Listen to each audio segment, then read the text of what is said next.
Nabasa na ako sa book na Seer of the Divine Revelation. When Brother Watchman decided to believe in the Lord Jesus Christ, he also said to himself na kung mobilib ko ani nga Diyos, dili na gyud ako sa akong kaugalingon.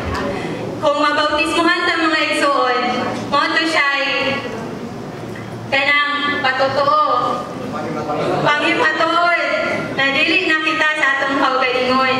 Kay naanay Diyos nga mo control sa atong sulod. Amen. Ang pagbautismo dili siya ritual lang para maadmuanhi ka sa unsa nga denomination or religion.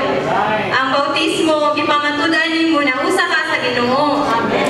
Usa ka sa iyang kamatayon ug usa ka sa iyang pagkabanhaw na usab. Amen. Manang giingon diri nga atong Christian life is a life of baptism.